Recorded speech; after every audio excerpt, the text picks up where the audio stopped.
Mutton गाँव सहर क्या खाया भल लगे समस्त को मटनटा खाइबा बहुत भल लगे। आ मटनटा जदि यहीपरि रांधिबे मटन स्वादटा दुई गुण होईपरि मटन थरे रांधिकी खातु। आशा करुँचे आपण मानक रेसिपीटी बहुत भल लगे, बहुत सहजरे हो आ बहुत टेस्टी। चलतु आरंभ करदे आज आम रेसिपी मटन करी। से प्रथमे गोटे प्रेसर कुकर नहीं एबे प्रेसर कुकर में पानी दे देछि। पानीटा गरम हो गलानी। एबे गोटे केजी मटन मु नहीं मटन को आम पानी ऐड करदे ताकू टिके भल भाव घाटीदे। तापर एथिरे आम आवश्यक मसला देदेबा। से मु प्रथमे गोटे चामच हलदी गुंड देदेली एवं मटन को देखिकी मु स्वाद हिसाब रे 2 चामच लूण दे दोछि। तापर एथिरे देखंतु पियाज को एमती गोटा गोटा पियाज को काटी देछि। पियाज को ऐड कर दोछि। अदा रसुण पेस्ट दे दोछि 2 बड़ चामच अदा रसुण पेस्ट दे देछि। ताकू भल भाव रे एमती पिठापतिया साहाय्य रे मटन को आम भल भाव रे गड़ेदेबा। यही रेसिपी आप निश्चिंत घरे ट्राए करेंगे, बहुत भल लगे। जितेबले सिझे आम से अदा रसुण पेस्ट पियाज सब देछि, तेणु मटन भितर यहाँ पशिकी रही। प्रेसर कभर दे दोछि 3टी सीटी आसला पर्यंत बसईदेबा। बर्तमान गोटे कड़े नहीं मटन तरकारी माने सोरिष तेल नॉनवेज कले भल लगे बोली समस्ते जानिछंती। एबे तेलटा जेतेबेले गरम हो गोटे छोट चामच रे गोटे छोट चामच चीनी नहीं जाइए। चीनीटा जेतेबेले लाल हो एथिरे आमे गोटा मसला देदेबा। गोटा मसला मु नहीं डालचीनी तेजपत्र गुजराती एवं गोलमरिच नहीं। बर्तमान 3टी पियाज को मुझे काटी रखी। पियाज को बड़ बड़ पियाज 3टी की मुझे काटी रखी। पियाज को ऐड कर दौची। पियाज को हल्का ब्राउन है पर्यंत आम पियाज को भाजीदेवा। 3टी पियाज नहीं प्रथमे आम मांसरे सिझेला बेले आम से केते पियाज को आम सिझेचे, तेणु यही समय मुझे 3टी पियाज नहीं।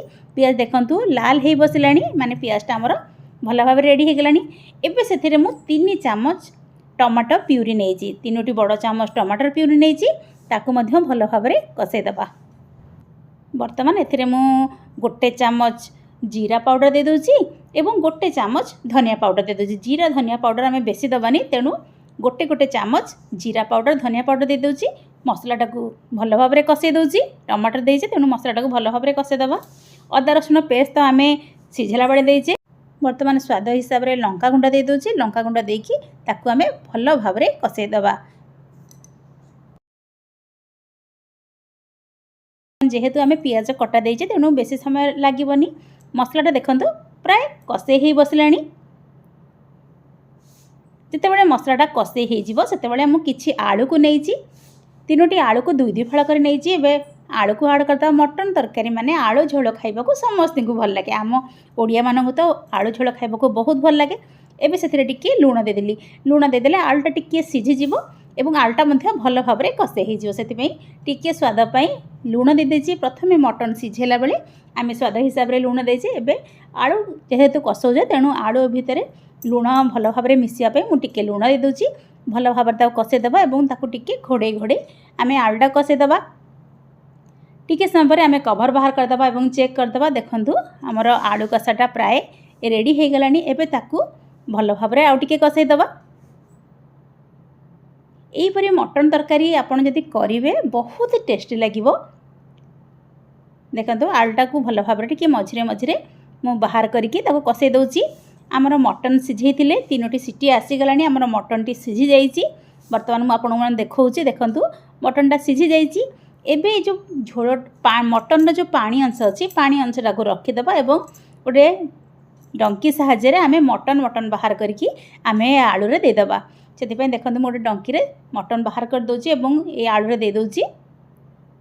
झोल जो मटन जोटा झोल अंश अच्छी माने मट सिझे जो पानीटा अच्छी से पानीटा को आम एबे दबानी। पानीटा को आम शेष यूज करवा। प्रथमे खाली मांसटा को बाहर करके आम आलू देदेबा और ताको भल भाव आउ टिके कषईदेबा। कारण से पानी रे आम अदा रसुण पेस्ट अच्छी पियाज अच्छी से पानीटा को आम शेष यूज करवा। जेहेतु पियाज जोटा आम सिझे पियाजटा सिझी जाए एबे पियाज एवं मटन को आम भल भाव आम कषईदेबा। से सबूक मटन को बाहर करके मुझे दे दूची और पानीटा को आम पछरे दबा। बर्तमान पिठापति साहाय्य आम भल भाव कषईदेबा। मटनटा को आम सिझेचे 3टी सीटी देकी सिझेचे। मटनटा प्राय प्राय सिझी जाइए। एबे ए आलू सांगे आम ताकू टिके समय कषेदेवा ताहले मटनटा आउ भल भाव सीझीज भल भाव ताकू कषेदेवा तापर ताकू आम घोड़े देवा घोड़े देकी मीडियम फ्लेम रे ताकू आम 5 ରୁ 7 मिनिट मीडियम फ्लेम रे बसेदेवा भल भाव कषेदेवा मीडियम फ्लेम रे ताकू घोड़े की 5 ରୁ 7 मिनिट बसेदेवा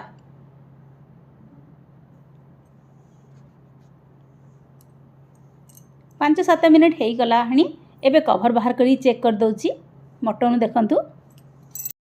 देखंतु भल भाव में मटन तेल छाड़ी बसलानी आप साइड देखी जानी पारुथिबे मटन पूरा तेल छाड़ी बसलानी ये तरकारीटा हवा को बेसी समय लागेनी कारण प्रथम आम मटन को सीझे देचे तेणु एटा को बेसी समय लागेनी किंतु तरकारी टेस्टा कंचा मांस रांधिबा अपेक्षा जदि आप मटन को यही परि रांधुछन तार टेस्टा बहुत बढ़िया लागिवो आ बास्ना मध्य बहुत बढ़िया आसुची भल भाव में कषे देची आप देखी जानी पारुथिबे हमर कषाटा भल भाव में रेडी हो गलानी एबे सेथिरे आमे जेतिकी झोल रखा दरकार से हिसाब रे पानी देदेबा आमे प्रेसर रे मटन को सिझेइतिले सेथिरे आमे जेहेतु अदा रसुण पेस्ट सब देइतिले एबे सेही सिझा पानी को आमे एथिरे ऐड करदेबा जेतिकी आपण झोल रखा चाहूथिबे से हिसाब रे आपण मटन रे पानी देदेबे आमर कषाटा भल भाव में रेडी हो गलानी एबे सेथिरे मु भल भाव में टिके गोले दउची एवं जेतिकी सिझा पानी अच्छी मटन से सिझा पानी तक दे दउची आपण जदि अधिका झोल रखा दरकार आपण ताले अधिका मध्य पानी दे पारिबे ताकू देकी हाई फ्लेम रे ताकू आमे बसेदेबा भल भाव में फुटिया पई छाड़देबा एवं ताकू आमे हाई फ्लेम रे बसेदेबा आपन देखी जानी पड़ते बहुत सुंदर देखा जाउची मटन तरकारी खाइले मध्य बहुत बढ़िया लागिवो ए रेसिपी देखंतु एवं निश्चित ए रेसिपीटी घरे ट्राए करंतु आशा करूची आपण मानको ए रेसिपीटी बहुत भल लागिवो भल भाव में ताकू गोले देबा एवं हाई फ्लेम रे ताकू भल भाव में फुटिया पई छाड़देबा 5 मिनिट पर देखिए तरकारी देखंतु भल भाव में फुटी गलानी आमर तरकारी प्राय रेडी हो गलानी आ मटन आलू भल भाव में सीझी जाइए देखंतु मु चेक करके देखि दउची मटनटा मध्य भल भाव में सीझी जाइए आलू मध्य सीझी जाइए बर्तमान से आमे किछि मसला ऐड करदेबा सेतिपई गरम मसला 1 चामच गरम मसला मुझे ऐड कर दउची एवं काटी रखिथिबा धनिया पत्र को ऐड कर दउची ऐड करके ताकू भल भाव में गोले देबा आमर मटन तरकारी रेडी हो गला ई मटन तरकारी टेस्टा बहुत बढ़िया लागिवो निश्चित ये रेसिपी ट्राए करंतु आपण माने देखिकी जानी पारुथिबे तरकारी केते सुंदर देखा जाउची आखि के सुंदर देखा जाउची माने पार्टी की तो निहाती भल लागिवो भल देखंतु एही परि भाव में झोल को मेती रखिची आपण यदि झोलर परिमाणटा कम बेसी आपण से हिसाब रे पानी दे परिबे बर्तमान आमर तरकारी रेडी हो गला जदि आपण मानक मोर ए वीडियोटी भल लागिथिबो ए रेसिपीटी भल लागिथिबो निश्चित वीडियो को लाइक कर देबे और चैनल नुआ थिले चैनल को सब्सक्राइब कर देबे पाखर थिया बेल आइकन को दबे देबे ताहले मो वीडियो रो नोटिफिकेशन आपण मन पाखरे पहुंचबो पुनी किछि रेसिपी नि आसी से पर्यंत बाय।